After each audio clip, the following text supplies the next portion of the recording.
Usay kita mga Kristohanon, igsuon maulaw ta nga may baluan nga Kristohanon.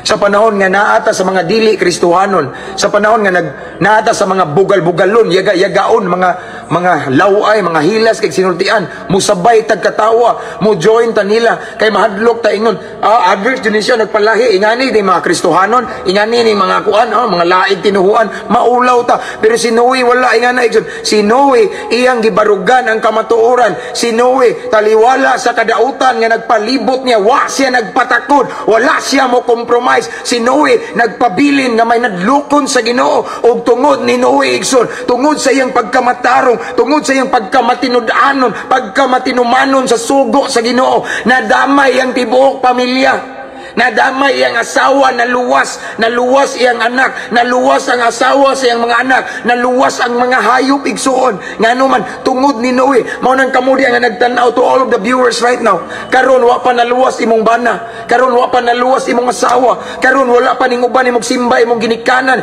imong mga anak badlungon pa na, pero ayaw give up igsuon. Pabilin nga kupot sa Ginoo, pabilin nga maglakaw nga matinud-anon sa Ginoo, pabilin nga may nadlukon sa Ginoo, paglakaw sa pagkabalaan o sa kaadlaw, luwason na sa Ginoo.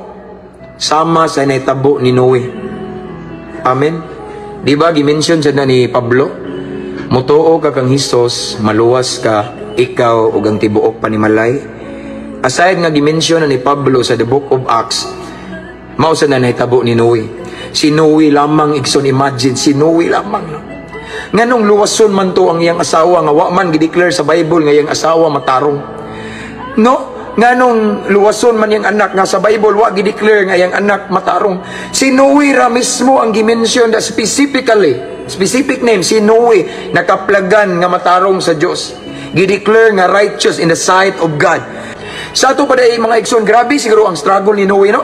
Kay siya ra may gi-declare nga matarong, wa ta kay baw badlungon to yang asawa, sugarol to yang asawa. Yang asawa sige lang tog madjong, sige lang tog tungit, sige lang tog swertres, sige taya hasta ang ipapalit og bugas, gitaya dito sa luto, gitaya sa swertres.